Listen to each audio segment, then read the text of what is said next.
வணக்கங்க. என்னுடைய பேர் விக்டர். நான் அந்த ராஜாஸ் காலேஜோடைய லைப்ரரியன். மிகுந்த மகிழ்ச்சி. ஏன்னா எல்லா நிகழ்ச்சிகளையுமே பார்த்தீங்கன்னா இப்போ வேறு வேறு நிகழ்ச்சி எடுப்பீங்க. இந்த புதுகை கேசவன் நிகழ்ச்சி முதல்ல நூலகம் பற்றியும் நூலகத்தினுடைய சிறப்புகளை பற்றி தெரியப்படுத்துறதுக்காண்டி நீங்கள் முயற்சி எடுத்திருக்கீங்க. அதுக்கு நன்றி. இந்த நூலகத்தில் மொத்தம் 68,000 புத்தகங்கள் இருக்கிறது.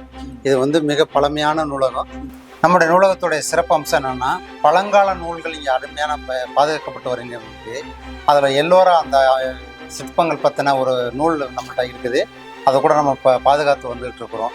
அதே போல் நம்மளுடைய என்சைக்ளோபீடியா பிரிட்டானிக்காவுடைய ஓல்டு வெர்ஷன், அதாவது முதல்ல பதிப்பிச்சாங்க பார்த்தீங்களா, அந்த நூல்களும் நம்மள்கிட்ட இருக்குது. என்சைக்ளோபீடியா பிரிட்டானிக்காவுடைய முதல் பதிப்பகம் நம்மள்கிட்ட இருக்குது. அதையும் நம்ம மாணவர்கள் எடுத்து பயன்படுத்துகிறாங்க. ஆராய்ச்சி மாணவர்கள் இந்த மாதிரி பழையங்காலத்து நிகழ்வுகளையும் நம்ம தெரிஞ்சுக்கணுங்கிறதுக்காண்டி அதையும் நம்ம மாணவர்கள் எடுத்து பயன்படுத்துகிறாங்க. பேராசிரியர் பெருமக்கள் நல்லா பயன்படுத்துகிறாங்க.